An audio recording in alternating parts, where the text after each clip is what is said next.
Hi guys, James at RampantLionReviews again for you today with another beer review. For this one, we are going to stick to Sweden, and we're also going to stick to my home county of Skåne here in the very south of the country. Now, we're returning to a brewery that has featured on the channel many times before. I've had some really nice beers from these guys over the years, a good number of different styles, but I think it is still fair to say that this brewery is best known for their different kinds of IPAs.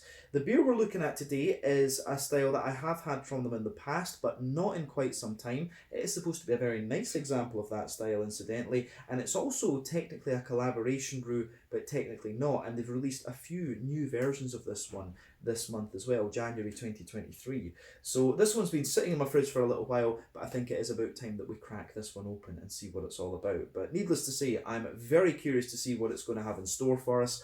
Hopefully it's another good beer, hopefully it makes for an interesting review, and as always, I hope that you guys enjoy my take on this one as well. So yeah, for this review then, we are going to head to Malmö, a little bit to the south of me here in Lund, in Skåne, in the south of Sweden, and we're going to have a look at another beer from Hyllie Bryggeri.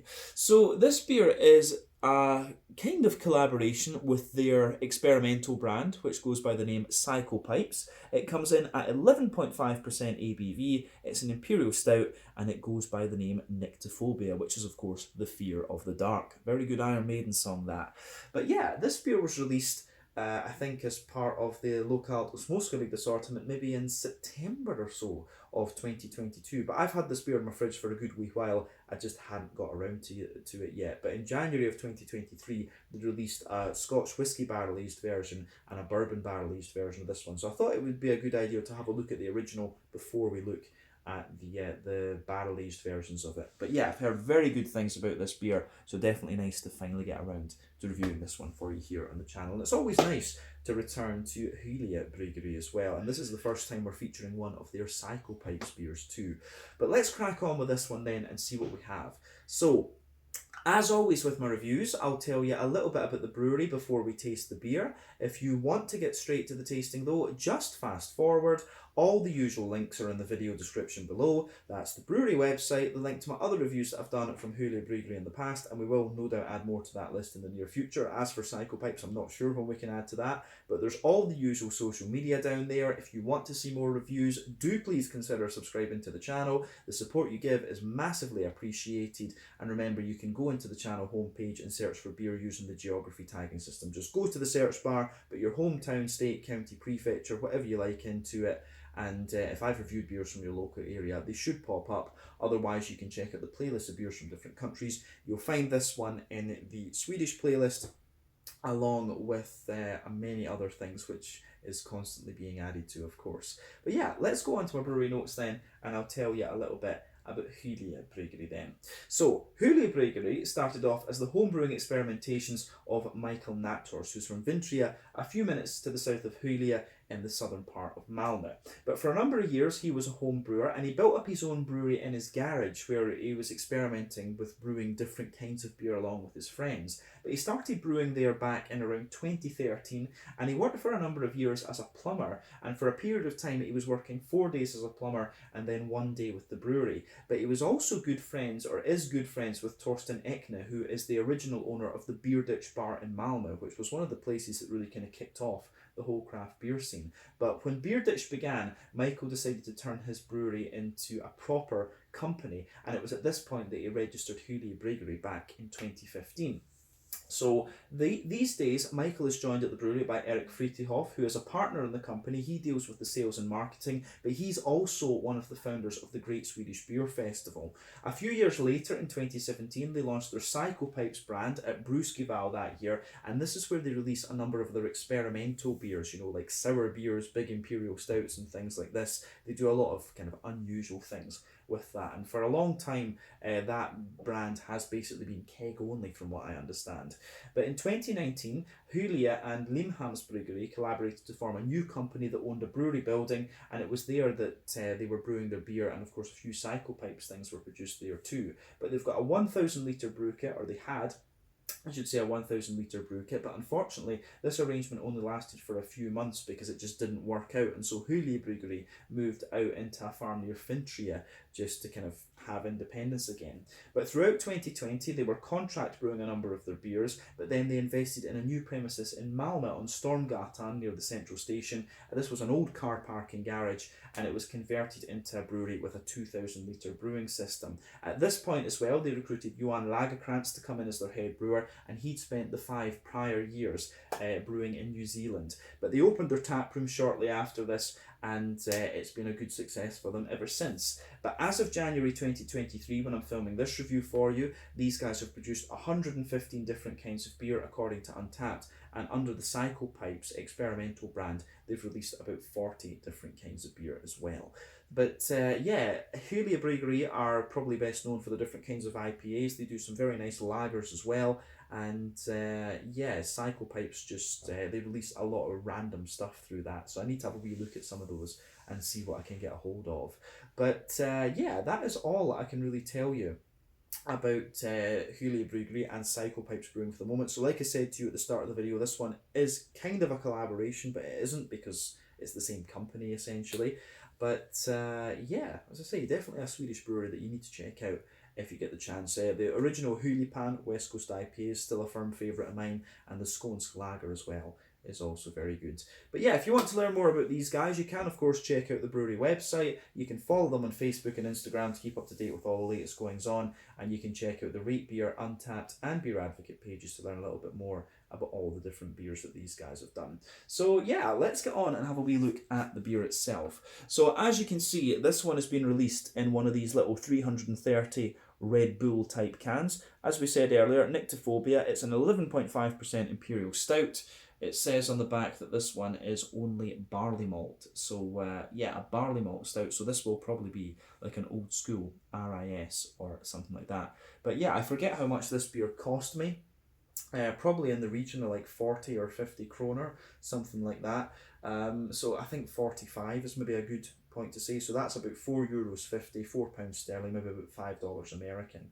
So yeah, and I will say something, you can feel the weight of this beer in the can. This feels dense as fuck, I have to say. So yeah, 11.5% Imperial Stout, Nyctophobia, Fear of the Dark. Let's get this one out into the glass and see what it's all about. So yeah, let's have a wee look at this. But yeah, like I said earlier, as of January 2023, when I'm filming this review for you, they've just released a bourbon barrel-aged version of this and a Scotch whiskey barrel-aged version. So if this one is good, I will go and get the two barrel-aged versions to have a little look at. But I'm particularly interested in the Scotch whiskey barrel-aged version because you don't see too much of that kind of barrel aging in Sweden. But yeah, anyway.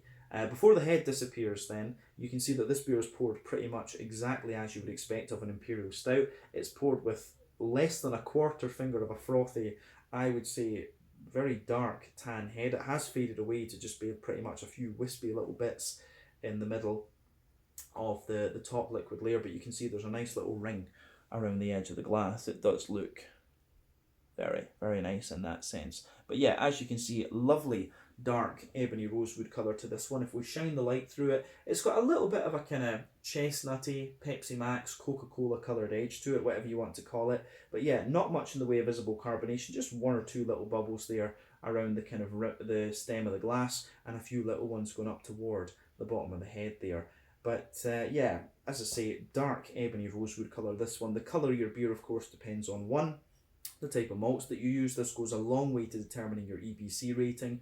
2, length of your wort boil is also going to play a role, because the longer you boil the wort, the more the sugars caramelise, and thus you get a darker colour of beer. Any barrel aging that you do or any adjuncts that you put in will affect that too. But when it comes to black beers like Imperial Stouts, it's very, very difficult to shift the colour of the beer just by barrel aging or whatever.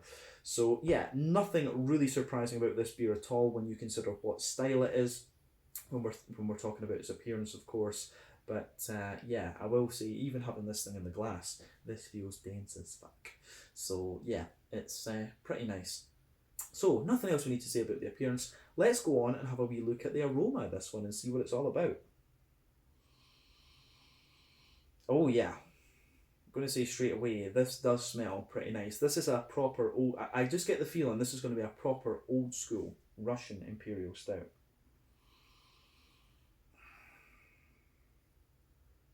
Yeah. I think this is going to be good. So first impression of this one is, yeah, as I said, it smells like an old school RIS. Yeah, you've got a nice little bit of a roasty, toasty, well-fired backbone to this one, absolutely. But at the same time, you've got big oily character, you've got brown sugar, you've got chocolate, you've got the red fruity notes, you've got a little bit of phenol and stuff in it. It gives you everything you would want from the Imperial Stout. But let's just try and break down the aroma of this one and describe it a wee bit more in depth, if you like.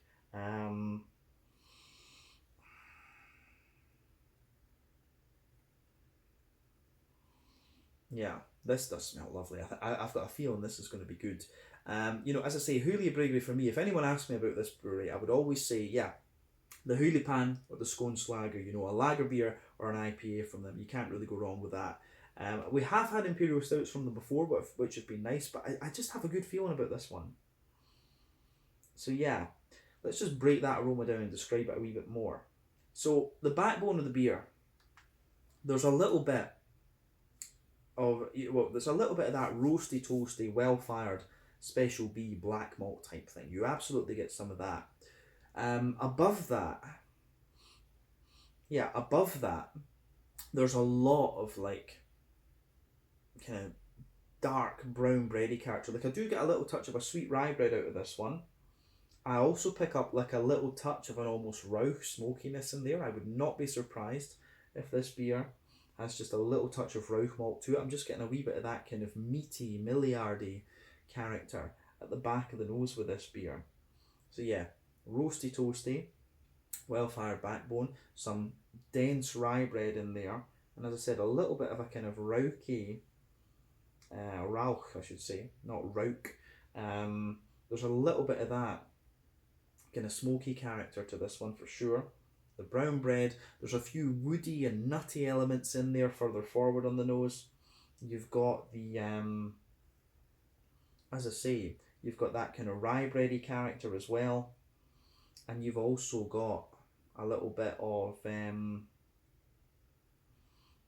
yeah, you've got a little rye bready character in there. It's kind of oily too.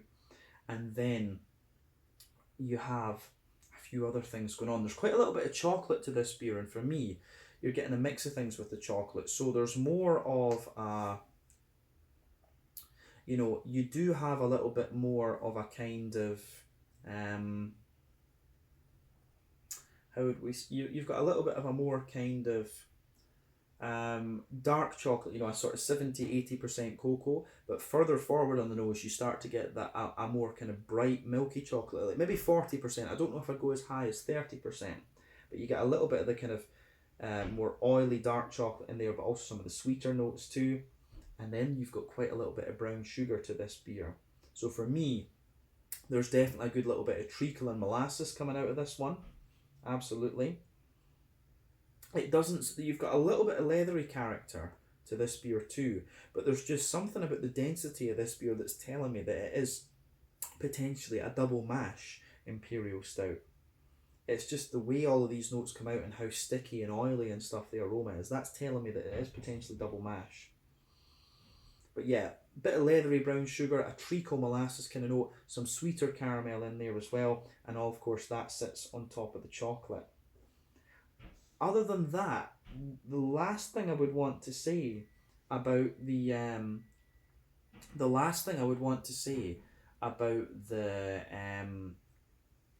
kind of malty and yeasty side of this beer is that you definitely get a little bit of this kind of phenolic, cakey type character underneath. It smells a little bit like Christmas pudding. My dad always used to love Christmas pudding for his birthday in February.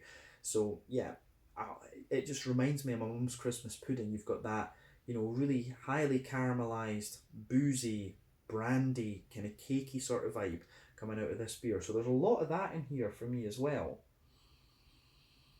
But the more that you smell of this beer, the kind of sweeter it gets. It's definitely a more oily and brown sugary, sweet kind of beer than it is like a toasty, well-fired old school RIS in a sense, but we might get more of the roasty toastiness in the actual flavour of the beer. But I like this. I do like how it goes together. In terms of the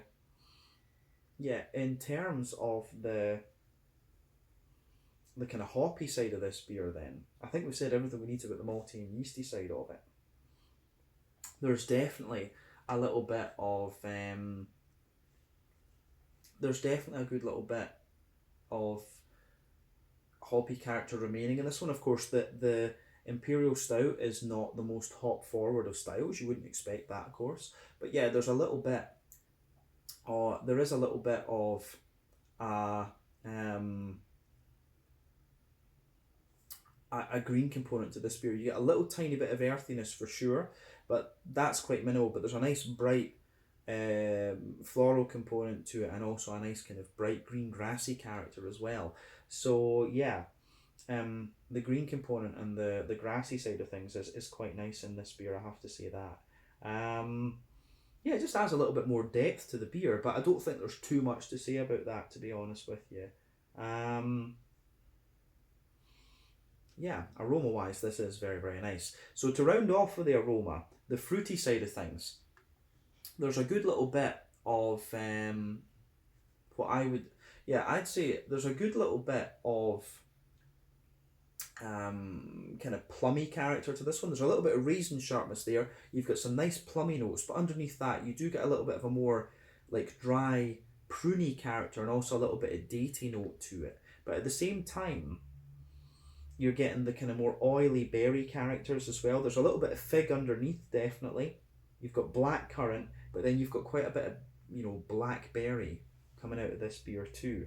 It's a really interesting beer, this one, just from the perspective of the aroma.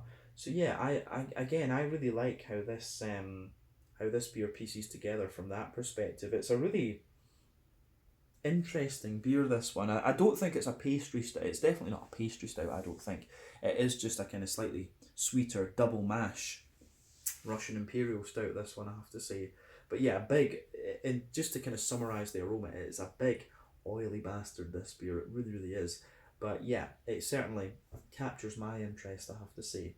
So yeah, that's everything we need to say about the aroma of this one. As I always say, take a little bit of time to just ponder that over before you get stuck into the beer. But I do think it is about time that we took a look at this one to see what it's all about.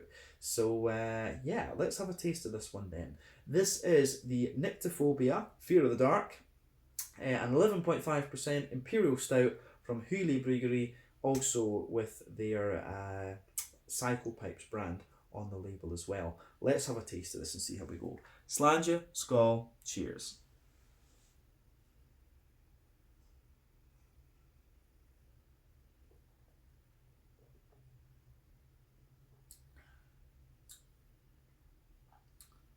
Oh yeah. That's pretty nice, I have to say.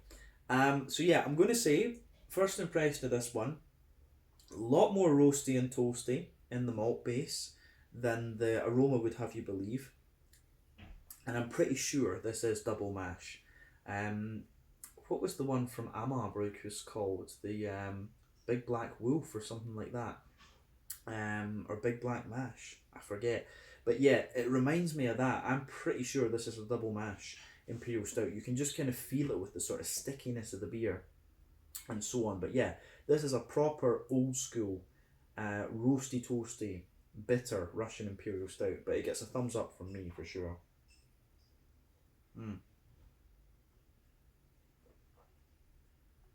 So yeah, I think that goes together really nicely actually. So with this beer,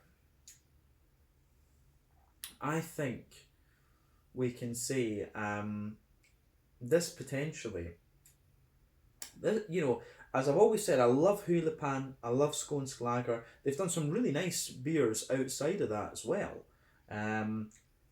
Mainly, New England IPAs. They've done some really good New England IPAs, but this beer, in terms of quality, I think is up there with the best they've done. So just on the basis of the first few sips I've had of this, I can see why they wanted to barrel age it and play around with it a little bit. yeah, if they can produce like a barley wine, a Scotch ale, or a Belgian quadruple or something like that, that's the same standards of this, I would be quite impressed with that, I have to say. But yeah, this is a lovely Imperial Stout, definitely worth trying. But let's try and break this down a wee bit and just describe it more in depth for you and see what it's all about.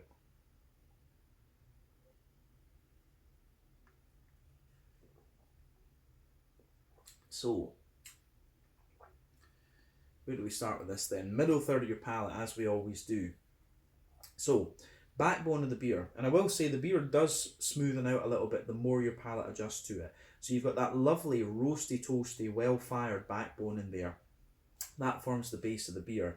Further forward on the middle third of your palate, you start to get a little bit of woodiness out of the beer, which I do quite like. And that lingers there into the aftertaste a wee bit. But above the kind of roasty, toasty, well-fired backbone, you've got a little bit of a more kind of dense kind of rye bready character coming out of the beer, which I do like.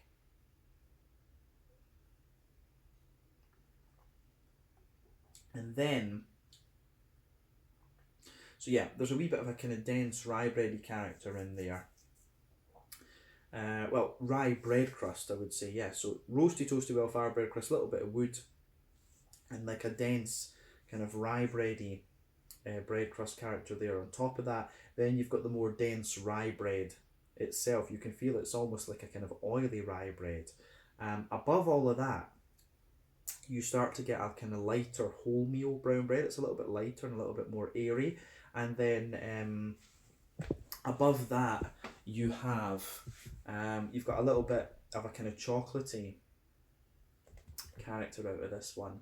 So yeah, there's a little bit of the, you can feel the kind of nice chocolatey cocoa type notes. And as I said, this beer does have a good mix of it does have a good mix of chocolate in this one. So when you go further back on that middle third of your palate, you're getting like a kind of really quite dry and roasted 80-90% cocoa chocolate out of this one. So yeah,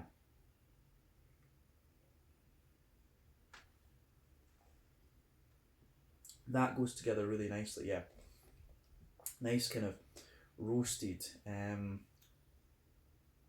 yeah, roasted 80-90% cocoa chocolate. But as you move further forward along the palate, toward the front of that middle third of your palate, you get you can feel it transition, and it maybe sweetens up. As I've always said, more bitter and roasty flavours come out further back on the palate, the sweeter flavours come out further forward. You can kind of feel that this beer transitions toward, you know, almost milky chocolate at the front of that middle third of your palate. It's maybe about a 50% cocoa chocolate. I don't know if I would go as high as 40 as I was kind of picking out in the aroma. But above the chocolatey layer, you've got the brown sugar, so you can feel that nice kind of leathery brown sugar in there, that which I think is very nice too.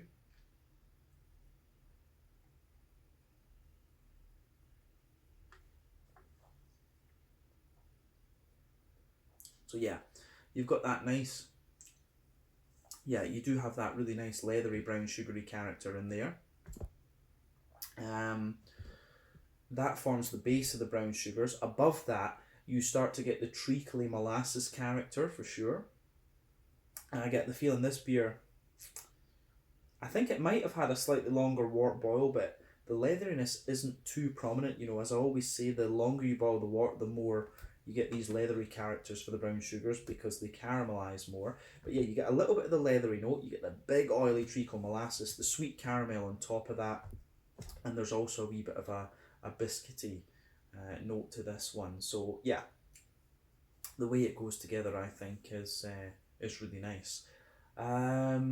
Yeah, it is this one. It really is just it's a very, in some ways, straight up old school Russian Imperial Stout. You've got the roasty black malts, you've got the rye bread crust, the rye bread, the wholemeal bread, the chocolatey layer, and the brown sugary oily notes in this one. So yeah, the way that the beer goes together in that sense is really nice, but nothing surprising, just really quite well done. And you can tell from the stickiness of that middle third of your palate, I'm pretty sure this is double mash. So yeah, In terms of the middle third of the palate, I think we've said everything. Let's go to the back third of the palate. So the border region between middle and back third of your palate, you get a nice little bit of bready build up in there, and it is quite like a rye bready, oily brown bready thing. The base of that back third of the palate is more. You've got a little bit of bread crust in there, as I say. The kind of you getting ahead of myself. You've got the roasty, toasty, well-fired black malt there forming the backbone, and again, that's more bitter flavours come out further back on the palate. So you've got that roasty, toasty, well-fired bread crust. You do have the kind of rye bread crust above that. Then you get a more tall and airy layer of rye bread, which is interesting. You can just feel it's that little bit taller and more airy. Then you've got the wholemeal brown bread in there as well, and you've also got a little bit of a more kind of roasty toasty note above that. So yeah, you can feel these bready layers in the back third of the palate are just a wee bit more prominent, I would say.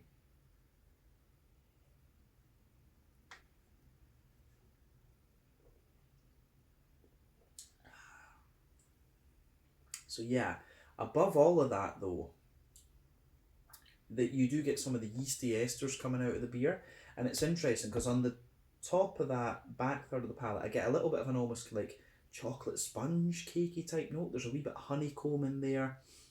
It's a little bit like a kind of boozy brandy bread or something. So you can feel this coming out of all the yeasty side of the beer, but definitely on the back third of the palate, the flavour is taller. Then as you come further forward into the middle third of the palate, it just kind of condenses down and squashes together that little bit more, which I do like. I think that goes together really nicely in this particular beer. So that gets a thumbs up from me, I have to say that. I think that is really nice. But yeah, I think that covers everything we need to say about the malty and yeasty side of the beer. The only thing I would add to it potentially on reflection will come out a wee bit when we look at the front third of your palate, but let's look at the hoppy side of the beer for now. Back corners of the palate, you've got a nice little bit of earthiness in there. As you move further forward, that earthiness does travel quite a bit. You get a little bit of herbal character, pardon me, toward the middle of the sides of your tongue, and as you push forward toward the front corners of the palate, you've got a nice like floral aromaticity coming out of the beer. So yeah, I think that goes together nicely too.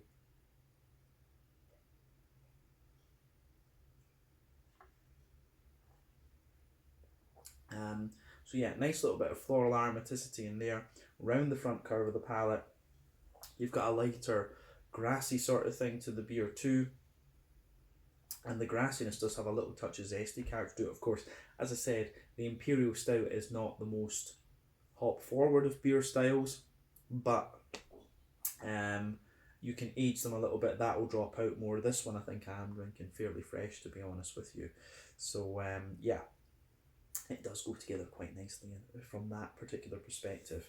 But yeah, that's everything we need to say about the green capote in this one. Mainly a little bit floral, a little bit grassy, but there's quite a bit of earthiness there too, which balances out the roasty, toasty backbone of the beer. Let's focus on that front third of the palate then.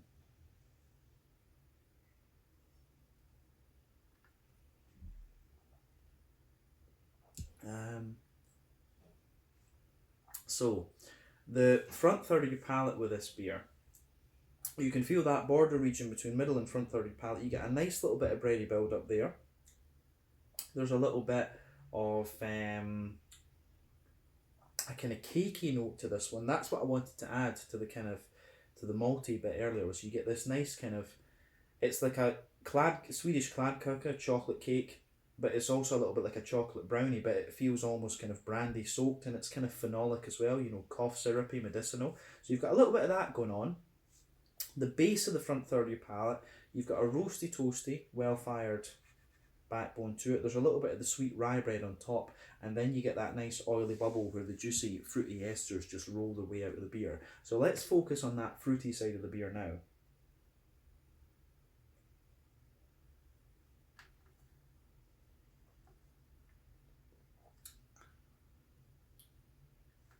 Yeah, the fruity side of the beer I think is really nice with this one.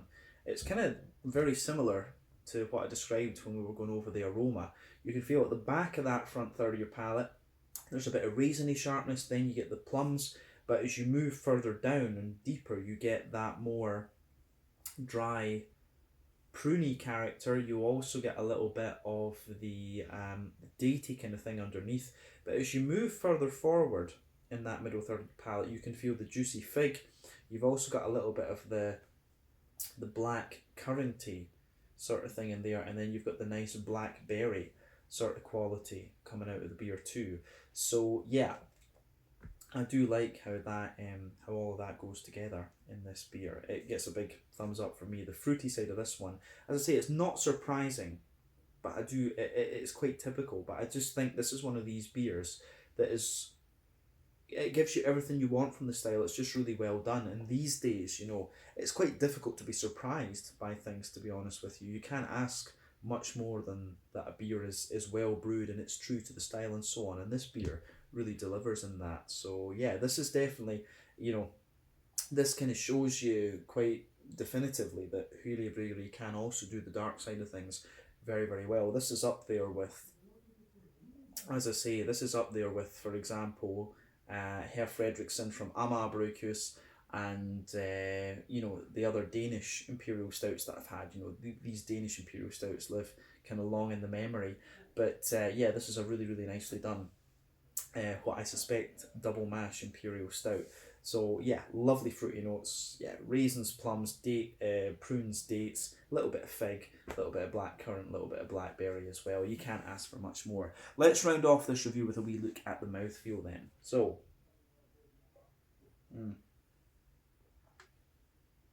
so for me, this is very much a kind of full-bodied Imperial Stout. Mid-end of full-bodied. I don't think it's the thickest one that I've come across, but still. Carbonation is very smooth. It's got this lovely oily slickness to it, which I think is very nice. So yeah, you've got that.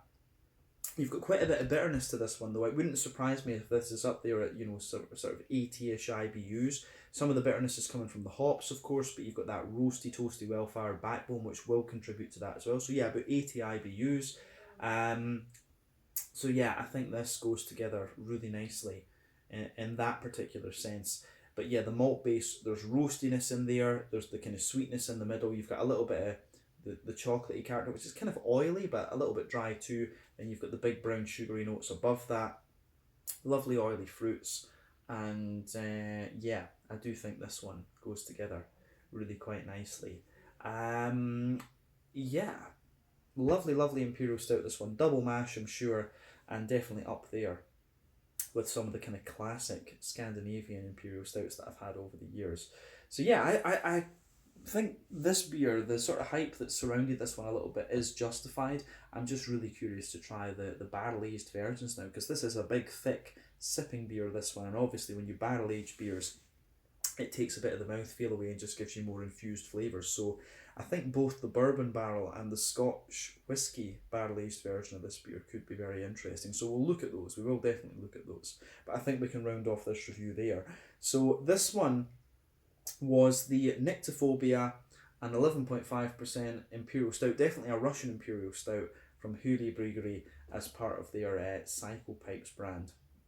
And I think it turned out very nicely. Nothing surprising, but just a really, really well done double mash Russian Imperial Stout.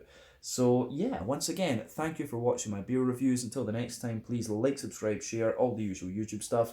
Let me know your own thoughts on this beer in the comment section below. Let me know what your favourite beers are from Hyllie Bryggeri as well, and we will no doubt return to them at some point in the very near future. But until the next time, Slange, Skål, cheers, see you guys in the next review. Check out my social media, check out theirs, many more reviews to come.